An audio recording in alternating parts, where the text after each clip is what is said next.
Hey everybody, I'm Anna McEwen.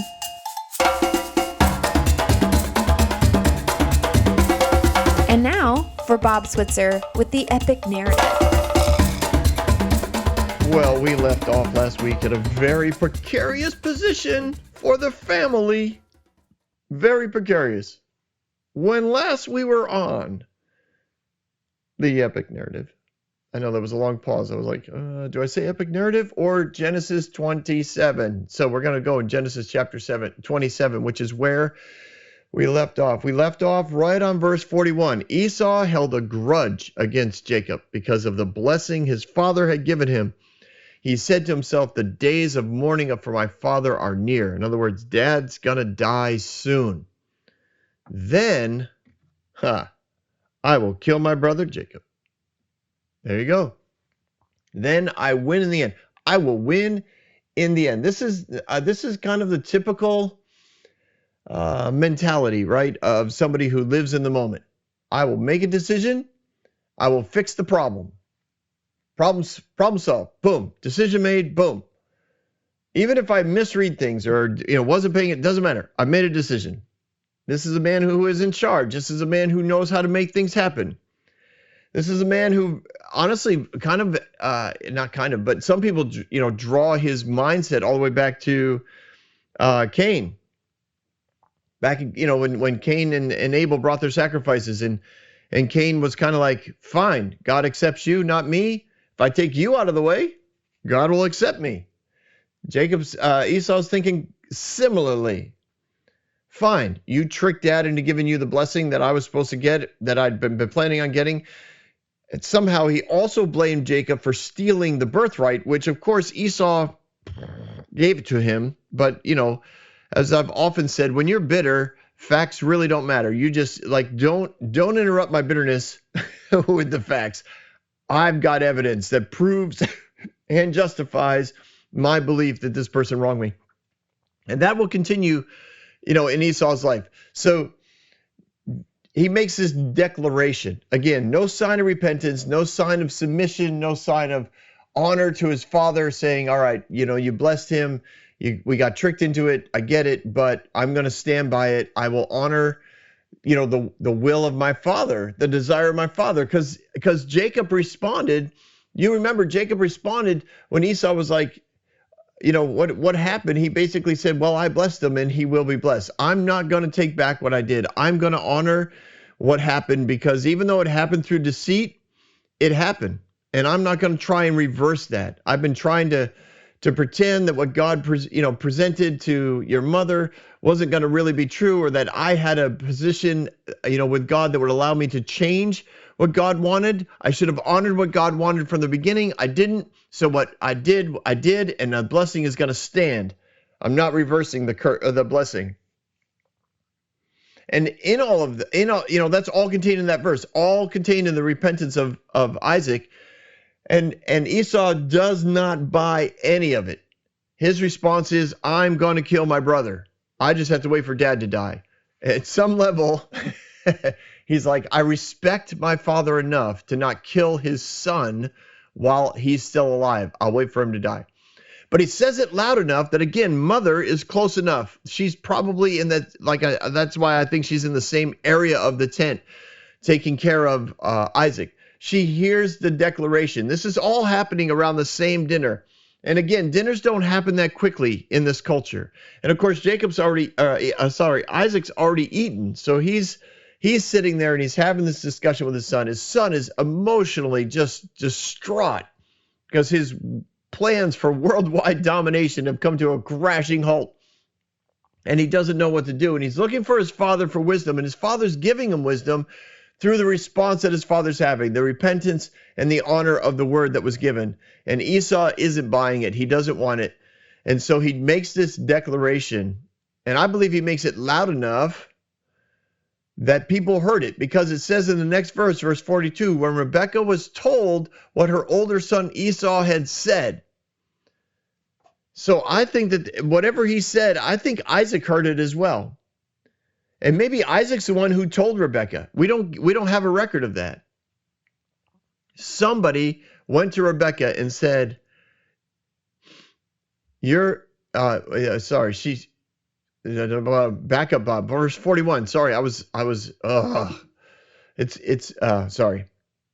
Let me just give you a little insight. Okay, so I put all the scripture up on the wall in front of me that I'm going to deal with.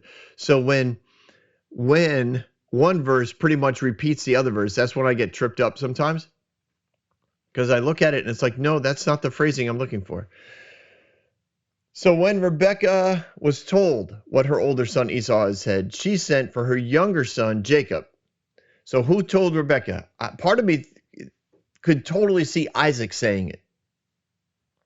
I think Esau leaves. He's clearly upset. Rebekah hears all the anger, the angst, the disappointment, the tears. She knows that what she did, caused quite a ruckus. She knew it was going to cause a ruckus, but she was like, I'll deal with the consequences. Jacob knew this was going to cause a ruckus. She's like, I will let the curses fall on me.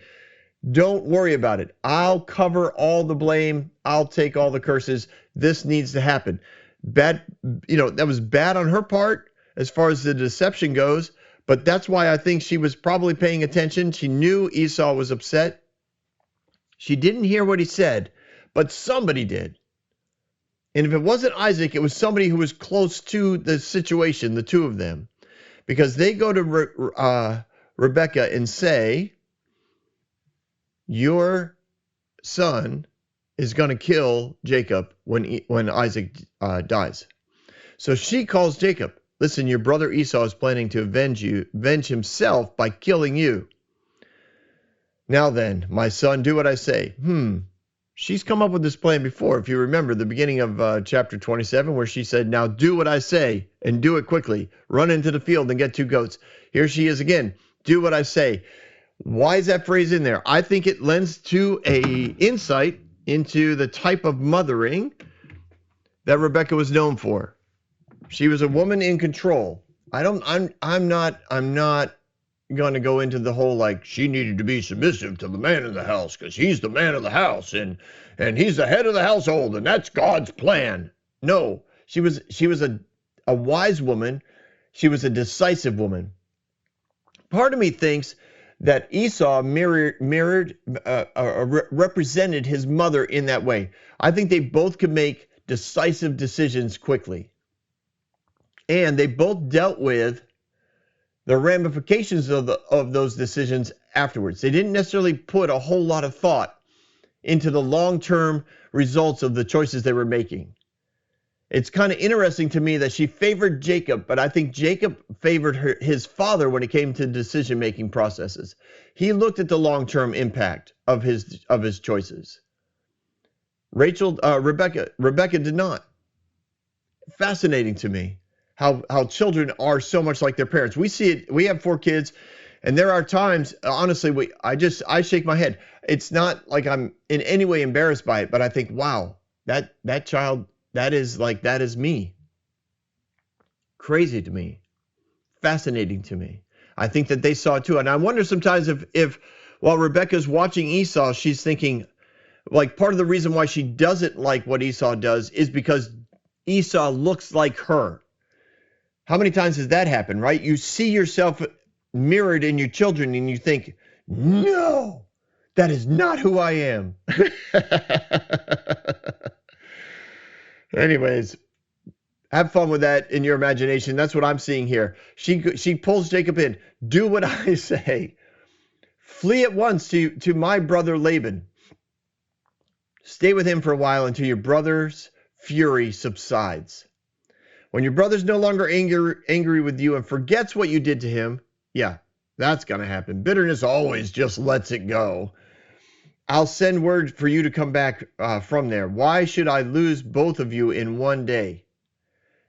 Now, Rebekah said to Isaac, I'm disgusted with living because of these Hittite women.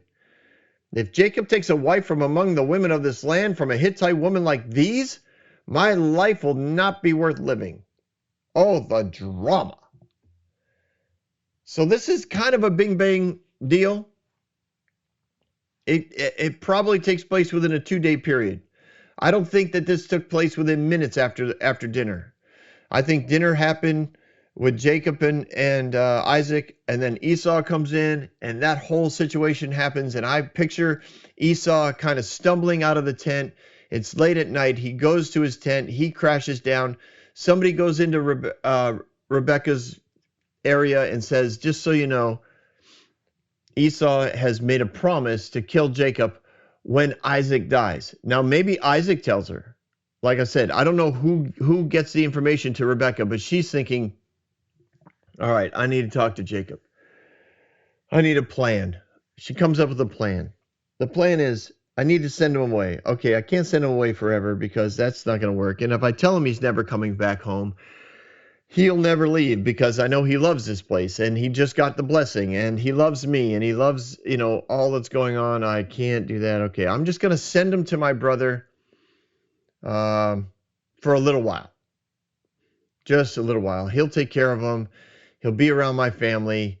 Everything should be fine. Now, there is some urgency to the fact that he get out of the way because even though Esau promises to kill Jacob when Isaac dies, remember, Isaac thinks he's dying any moment now. So Jacob comes in and she says, listen, your brother's really upset. And Jacob, I'm sure, is nervous. He probably knows his brother's upset. I don't know many people who are really upset that don't at some level communicate that to everybody that they run into.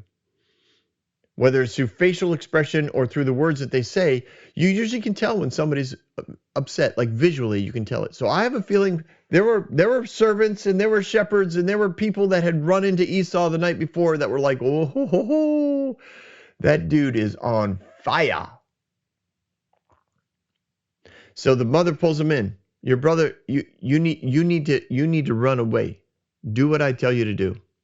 You need to go see my brother, Laban, in Haran. I know it's a long journey, but go. You're not going to be there forever. I know your brother's upset, and he said he'd kill you when your father dies, but I don't trust it. He could lose his mind today. Like, we don't know what attitude he's going to wake up with. And listen, when your brother's really no longer angry and forgets what you did to him, I think it's awesome that she lays this on Jacob. When he forgets what you did to him, remember, she told Jacob, do what I tell you. Go out to the field, get the goats, put on your brother's clothes, tape, I don't know, glue, tape. How do you get the goat's hair to stick on the back of your hands and the back of your neck? I don't know. Anyway, she had a plan. It was all her plan. She's like, yeah, when your brother forgets what you did, then I'll send for you and you'll come back. Like, why should I lose both of you one day? And by both of you, she means, why should your father die and then you die in the same day? Let's spread the funerals out. And let's take the irritant out of the visual range of your brother Esau, because we know how he is. He could just get angry. We could be at dinner one night and you bring up some silly story and he just decides, no, I'm killing him now.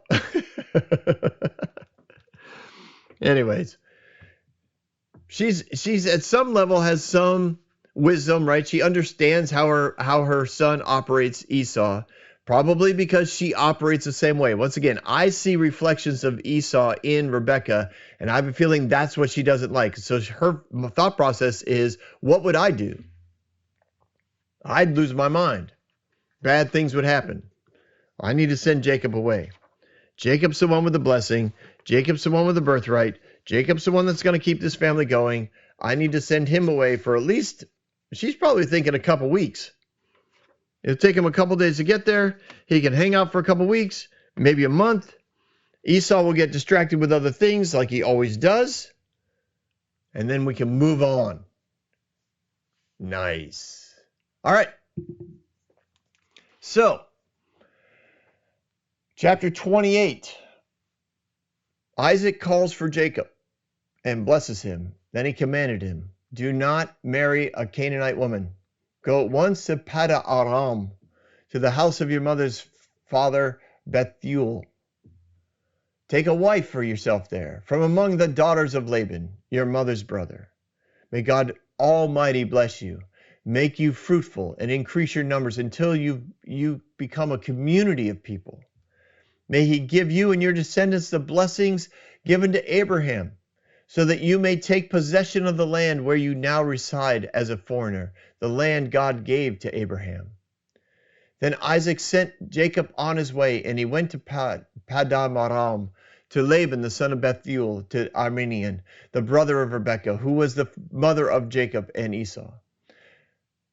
So here we see Isaac blesses Jacob. Now I do think that this probably takes place the morning after, and I get a sense that Esau is upset. Esau doesn't want to deal with life. Esau is staying in his tent. Esau grabbed his bow and went for a walk. Esau needs to process what just happened, in essence, the night before. So he gets up, he disappears. Isaac calls in Jacob, and Isaac blesses Jacob. And remember, now this time he's not being tricked into it. This again, I think, points to the repentance, the new perspective that Jacob Isaac has on Jacob. He's like, this is my son. This is the son that carries the birthright. This is the son that carries the blessing. This is the son through whom the covenant is going to be propelled. I need to reiterate that. I need to speak life over that. I need to let him know that I am for him, not against him. That even though I've played favorites my whole life with Esau, even though I pictured Esau running the family and heading in the right direction, clearly that's not going to happen at this point. And I need to bless my son. And he does. And I think it's awesome. This is a beautiful picture of who Isaac is, his ability to make that adjustment. And it includes the blessing of Abraham. He reminds him of the blessing of Abraham and the fact that that his blessing, Isaac's blessing, it was going to now include all the blessings of Abraham, that Jacob's children would inherit this land, possess this land. Once again, not through military force. And then it comes with a submission. I think the whole blessing and the interaction that Isaac has with Jacob, I think comes with a submission to the idea of who God is and God's goodness for the family. So Jacob leaves for Paddan Aram. I like that name. I actually don't know how to say it the way it should be said. I just like the way it's spelled. It just sounds like something from the movie The Mummy. Yeah, not the one with Tom Cruise. The old ones with Brendan Fraser. It just sounds like something they would say. So he goes to find a wife there. All right. So he's looking in essence for good culture, good connection, good upbringing. It's where his mother came from. And even though the mother, remember, she came from a land of, from a culture of idols and idol worship, she turned out all right. She's a good woman. She's a wise woman. She's run this family for a while. She takes good care of Isaac. She's industrious. She's I was gonna say hardworking, and I was like, and my brain's like, no, Bob, that's the same word. So she's all the back in the episode. Remember when she was found? She was a woman of hospitality, a woman of charity, a woman of hard work, a woman of honor, a woman of good character. These are all the things that Eliezer saw in her when she watered the camels, as he watched her go back and forth, and she was gorgeous. So going back to his mother's brother to find one of his daughters to marry makes sense. That the same sort of culture that the mother grew up in would be in the brother's life as well, and that those daughters would also have those same characteristics. Even if they are idol worshipers, there's a characteristic here, there's a culture here that they're looking for to bring into the family, as opposed to the Hittite women. If you remember the last verse of chapter 27, she's like, Jacob, if this son of ours, Jacob, she goes in to see Isaac. Isaac, if this son of ours, Jacob, marries a woman anything close to the two women that Esau's married, I'm going to die. I know it's dramatic to say that, but I am. Isaac, I can't take any more Hittite women in this compound. Now, I don't know what Hittite women were like. I don't know why they bothered Rebecca so much. I don't know if there was a pride thing, like they came, yeah, I don't. Oh, Bob, don't do ethnic illustrations. Well, I don't know how else to do it. This was an ethnic thing. There are cultural understandings of honor and respect that differ from one culture to another. That's it. I don't actually need to name the culture, but you can imagine, right? Let's say that you come from a culture where people yell all the time, but there's no quote disrespect meant by it. They just yell. And you come up from a family that shows honor through being quiet in your speech so that you don't yell. And oftentimes, not often, but I've heard of these stories where one, starts dating the other and they laugh about what their families are like, but then you introduce them to the family and they, the quiet one sits there in awe because they keep waiting for somebody to get shot because everybody's yelling at each other. It's so loud in the house. Trust me, I had 4 children. Our lives were loud. There's a level of noise that just constantly was happening in our house. We used to joke that like if somebody invited us over for dinner, it was like, okay, we're like a horde. Like you don't just invite us over for dinner and it's gonna get loud. Like we have 4 children and there's 6 of us. We show up, in a van because the van is full. Not because we wanted space for everybody, to have several seats to lounge on. Like it's full.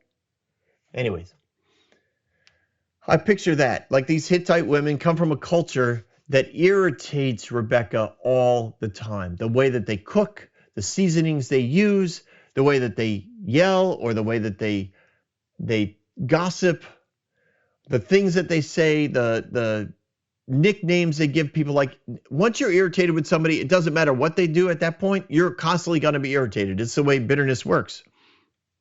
So she's constantly irritated by these Hittite women.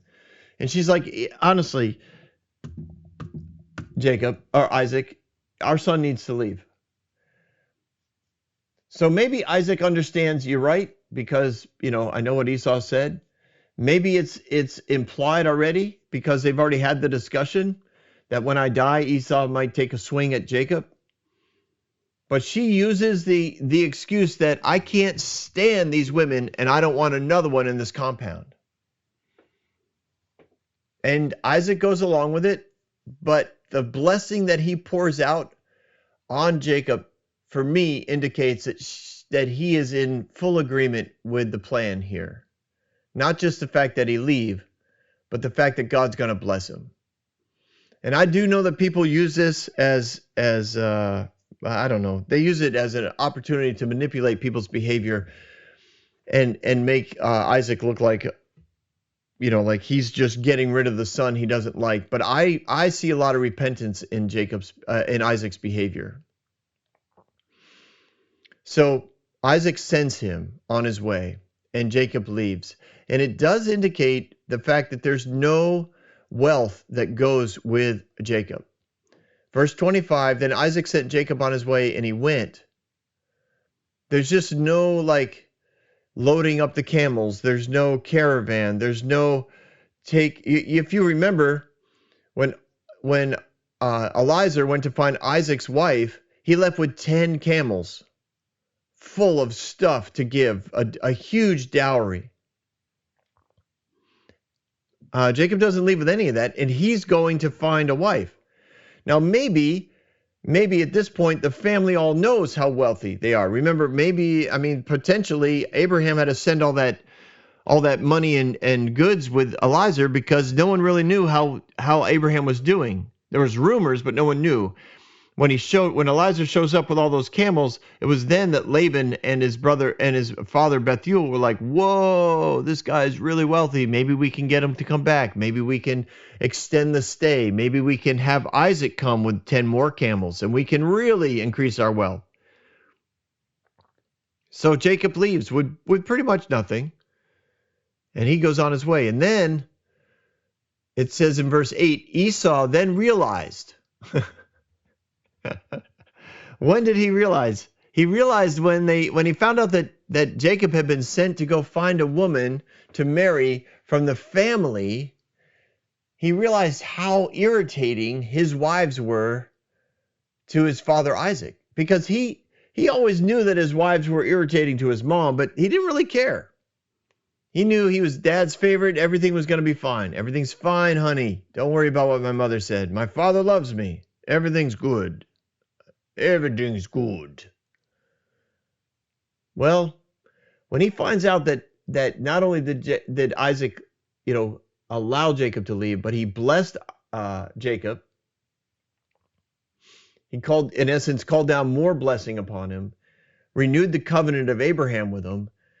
He realized that, wow, my dad doesn't like my wives either. How can I remedy this? How can I make things right?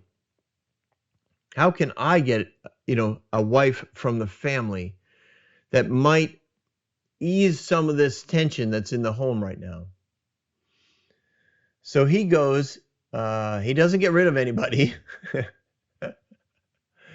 He keeps those two and he goes off for another. And it says, verse 9, so he went to Ishmael and married Mahalath, the sister of Nebaioth, the daughter of Ishmael, son of Abraham, in addition to the wives he already had. So he goes basically to a close family line, like literally the family line of Abraham. Not the family line of his mother. He goes to the family line of his father. Father of Isaac was Abraham. Father of Ishmael was Abraham. He goes and he finds this connection. Now again, this verse probably took 3 to 4 months to make arrangements. He had to go down. He had to make arrangements with the father. He probably met the girl. They had to go back, just discuss the dowry. He went back down with more dowry. He had to announce it to his Hittite wives that, hey, got to take in another woman. You girls all get along. And he brings in another wife. It's kind of fascinating to me. I think that there's some sense of I don't want to say making things right, but I think he's trying to smooth things over with his dad. I think probably he had heard that word got out that he was going to kill Jacob when his father died, and he's thinking, well, I probably, maybe I overstepped on my desire. Maybe I might have been speaking out of some anger. I was, what do people say? I was being emotional. That to me is such a cop-out, right? Well, what emotions were you feeling? Oh, all of them. Yeah, that's not true either. Like, I was emotional. People who don't want to identify their emotions, like they paint with those kind of broad brushes. Oh, let's see, I was sad, glad, or mad. Let me pick one of the three. Now, all those are emotions. I'm not denying that. But there are way more. And if you can't identify them, then you're not going to communicate well. So I think Esau was looking at this going, wow, I might have made myself a pile of poop on this. And once again, his approach is make a decision, deal with the ramifications. And so he made a decision to threaten his brother's life when dad died. And now he's dealing with the ramifications, which is now dad's on Jacob's side. Dad's blessed Jacob without being tricked into it. Dad sent Jacob to go find a wife from one of our relatives. Maybe I can fix things by going to even a closer relative, a relative of my dad from our grandfather Abraham, and everything will be smoothed over. That's what I think is all contained in verse 9. So in verse 10, it says Jacob left for Beersheba. We already kind of dealt with that earlier. He set out for Haran. When he reached a certain place, he stopped the night because the sun had set. Taking one of the stones there, he put it under his head and laid down to sleep. He had a dream in which he saw a stairway resting on earth and on its top reaching into heaven, and the angels of God were ascending and descending upon it. And there above it stood the Lord, and he said, I am the Lord, the God of your father Abraham, and the God of Isaac. I will give you and your descendants the land on which you are lying. Your descendants will be like the dust of the earth, and they will spread out from the west to the east, to the north and the south, and all the people of the world will be blessed through you and your offspring. And I am with you, and I will watch over you wherever you go, and I will bring you back to this land, and I will not leave you until you have done what I have promised you. And when Jacob awoke from his sleep, he thought, surely the Lord is in this place. I love that. It's one of those verses where I think, you think? You think God might have been there? I think this is such a beautiful story, and I don't want to even pretend to cover the breadth of all that goes on here. But in the general epic narrative mindset here, he's on his way. He's alone. Fascinating, right? He doesn't have a caravan with him. He doesn't have an armed guards with him. He doesn't have even a whole lot of wealth with him. And he goes, and it says he sleeps alone. He found a certain place. He stopped for the night because the sun had set. Now, some would say he was by the city because the sun had set, the gate was closed. He wasn't going to be able to get in the city anyways. Maybe he was running a little late. Some believe that he slept alone because he was afraid that his brother Esau was chasing him down with a bow and an arrow, and at any given moment he could be killed. There's probably some truth to that. He probably did wonder, is Esau, chasing me down? But remember, Esau's plan was to kill him when Isaac died. And he probably, when Jacob left, he probably knew Isaac wasn't dead yet. But that doesn't mean he wasn't afraid. It doesn't mean he wasn't concerned about what his brother might do. Trust me, I've been there. Not okay. My brother never. I didn't have a brother chase me down with a sword, or a bow and arrow. But there's times that you start to get a little paranoid, look over your shoulder, think, wait, are they following me? I really made that person angry. I didn't mean to. Or in this case, maybe Jacob's thinking, I did. Like I lied to Dad. Dad said, who are you? And I said, I am Esau, your firstborn. Dad said, let me touch you. And I let him touch me. And, I lied. Like goat skin, that's deception. I was wearing my brother's clothes, so I'd smell like him. I brought food that was, that would taste like him. Like I was part of the problem. And Esau definitely has a right to not be happy with me. So all of that's going on. And so, yes, he might have been a little afraid. He might have been a lot of afraid. A lot of afraid. That's not, Bob's just shaking his head like, no, Bob, that's not correct. I know. He could have had a lot of fear within him. But either way, he's sleeping alone. Now it says, he put a rock under his head and went to sleep. When I was little in Sunday school and we, colored the picture, the rock was always like perfectly round shaped version. It was like a rock version of a pillow. And we would wonder, like, how do you sleep on a rock? You don't know how tired you have to be to sleep on a rock. Can you imagine having a rock instead of a pillow in your bed? Just, and Sunday school teachers had fun with it. But, sometimes we don't really think about it after that. We just assume we know the story. But making a bed out of rocks is not unusual, especially in that culture. That was something you learned as a child. It was kind of like camping out. You made a bed on the ground, and you would find the right type of rock that would allow you to rest your head in a comfortable manner so you could go to sleep. So this is not, to me, it just means he didn't have the resources. That's what it indicates. He didn't leave with a caravan of convenience. He didn't leave with a tent and a bunch of rugs and furs to sleep on and servants to help set it up. He was alone. This is scary. It's scary being alone in the desert. You don't know who's coming. You don't.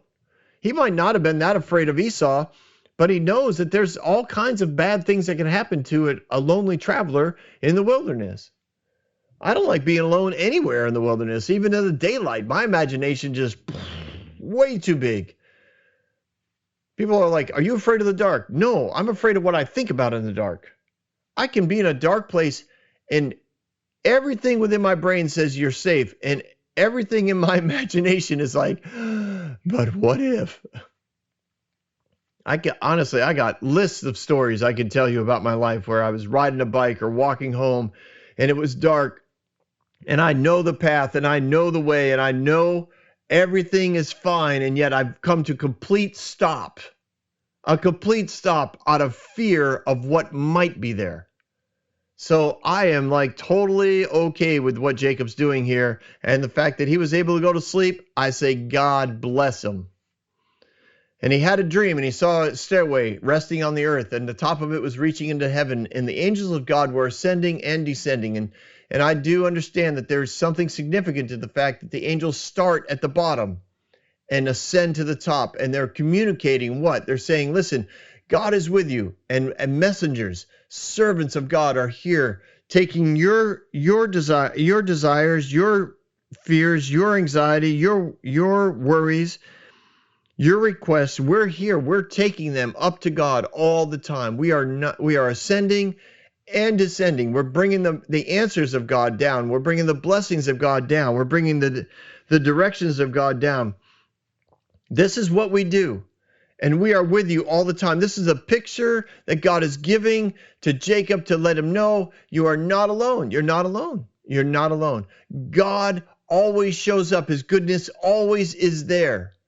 He makes sure that Jacob, gets this incredibly powerful picture of what is around him all the time. And God reaches out and speaks to him with even more blessings. He reminds him of the blessings of Abraham. And he says, your descendants will be like the dust of the earth and spread out north, south, east, and west. All the people of the earth will be blessed by your offspring. You are going to have this land that I've promised you, because there's going to be so many of you.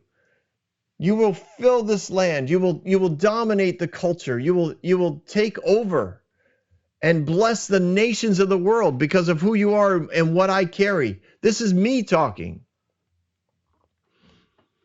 And when he's all done talking to him, Jacob wakes up and he's like, the Lord is in this place and I was not aware of it. Hey, I know that feeling. You ever been in a place and everyone seems to know that God's there but you? And they're all responding to God in whatever ways that they're going to respond to God. And maybe even the speaker up front's like, the Lord is in this place. And you're thinking, I know, I'm not feeling it. I don't know what they're talking about. Now, I've been in all kinds of churches. I've been from ultra-conservative, fundamentalist, right-wing, conservative Baptist people. I've been all the way to like crazy, amazing, charismatic Pentecostal church. I've been to them all. And people interact with the presence of God in different ways. So it doesn't matter how people might react to it. You might be sitting there going, I'm not feeling it. Just not there for me today. And what God is showing him is, hey, when you don't know I'm here, I'm here. You don't have to be aware of it. This is what's going on. You want to be aware of it? That's fine. Get into the frequency of heaven and you will sense the movement of angels up and down, up and down, up and down. I am always with you. Understanding the frequency of creation is what makes you aware of what God's doing in creation. So it says he was afraid. How awesome is this place? He was in awe of what just happened. There is none other than the house of God. And this is the gate of heaven. Early in the morning, Jacob took up the stone he had placed on his head and he set it up as a pillar. In other words, it's just a stone. He sets it up on a pillar and he pours oil on it. He responds to the presence of God. And he called the place Bethel. The city nearby, he called it Bethel. It used to be called Luz, but no, it's not like anybody knew. It's not like he took out a new deed. It's not like he bought the place. He called it Bethel. He called it a place of God's arrival. For if God is with me and will watch over me in this journey I'm taking, and will give me food to eat and clothes to wear, so I return safely to my father's household, and then the Lord will be my God, and the stone that I've set up as a pillar will be God's house, and all that you give me, I will give you a tenth. So Jacob's response to the presence of God is to bless God, is to create an altar and then bless the land where he saw it by giving it a new name, a new identity. He calls forth a new identity to that area.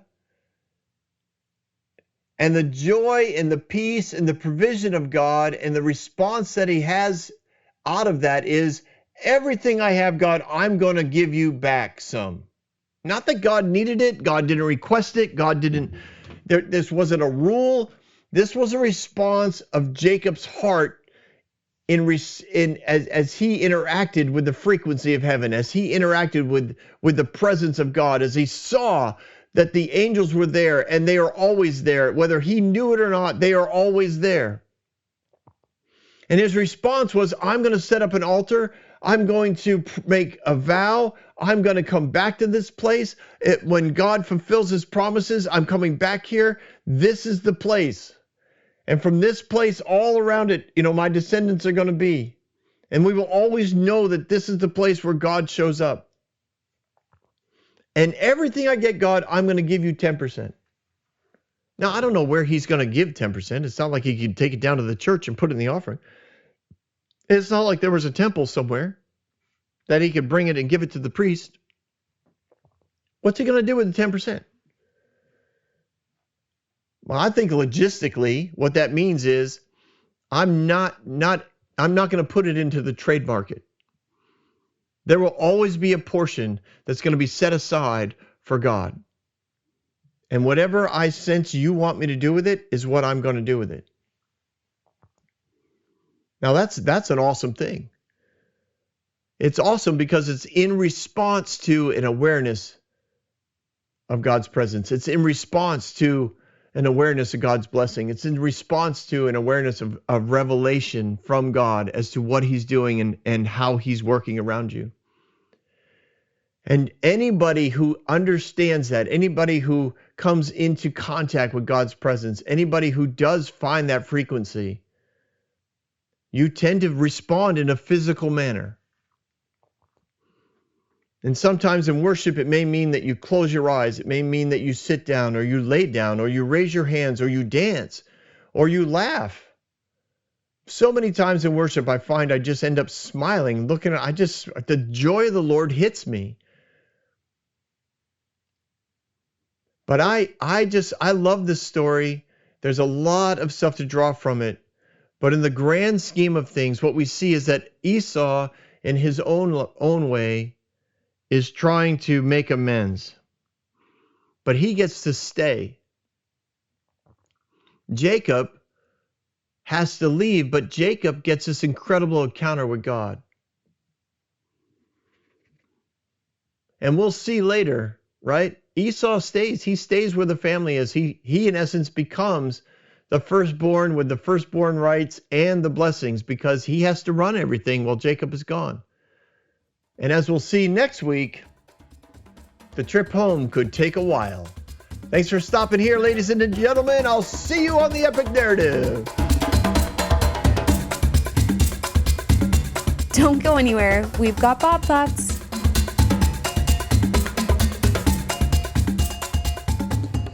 Hey everyone, welcome to Bob Thoughts. I like this episode. To me, this episode just carries with it a lot of visual imagination and emotional imagination, especially for the trip of of Jacob headed out to find a wife, empty-handed. Like the loneliness that he had to be feeling at the time of the climbing of Jacob's ladder, right? Remember that old song? That was such an old song. Climb, climb up Jacob's ladder. Something like that. Anyway, I probably butchered that. But it's just so many relational dynamics going on. And even at the end, when I think Esau, realizing that his father had come into alignment with God's original plan and trying to somehow kind of smooth things over by marrying a relative of Abraham, down Abraham's line. I just think all of that layers in this family that is struggling to figure out life under the promise that God had presented, and under the covenant that they were a part of. Now, covenants are unique because covenants involve two parties that are moving toward a higher purpose. It's not a contract where both parties are kind of working out details, and contracts by design are always looking for a negative. Easily illustrated like in the NFL or any sports, right? Somebody signs a contract, but then they're immediately starting to look for ways that they can renegotiate the contract to become even wealthier. Now, on both parties, right? Both the owners and the player. And a lot of people approach so many things that relationally as more like a contract, even in marriage. They see it, they're just seeing the negative all the time. But a covenant was designed for two people that are pursuing a higher purpose together. And that purpose remains the focus, which brings the two people together. And what God says when Isaac renews the covenant of Abraham with Jacob before Jacob leaves, he's saying, listen, God is pursuing a higher purpose for us and our family.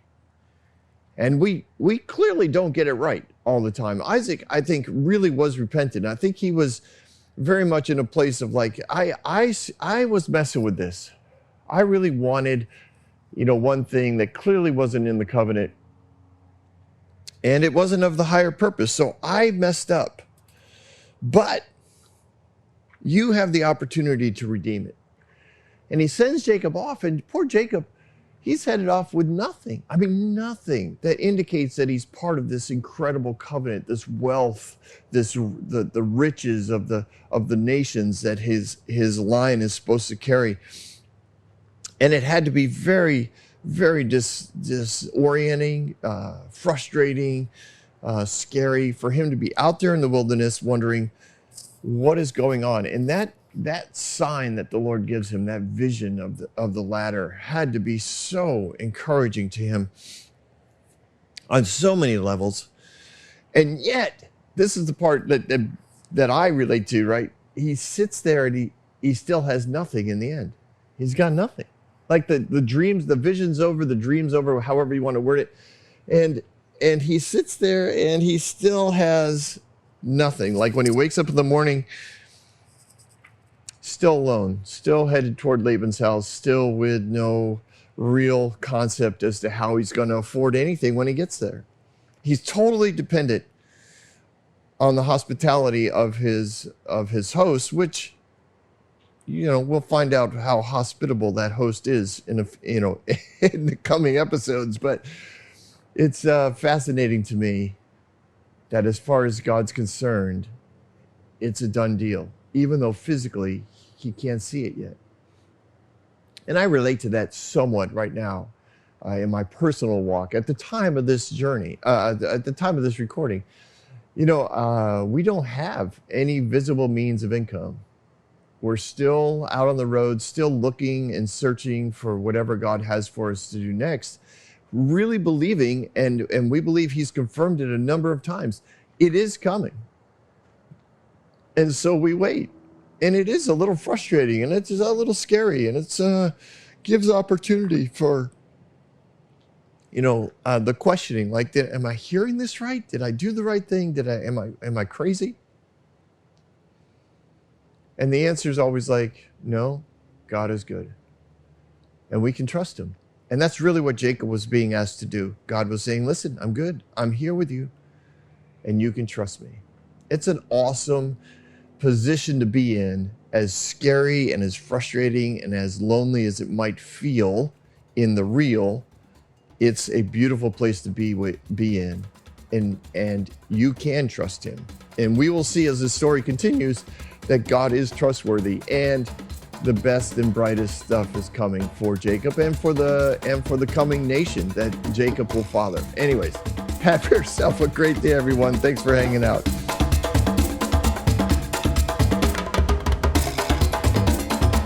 Hey everyone, thanks for listening. If you like what you heard, you can subscribe to this podcast on any platform you use. You can also reach out to Bob for questions or booking at thebobswitzer.com or email him at thebobswitzer@gmail.com. See you next week, guys.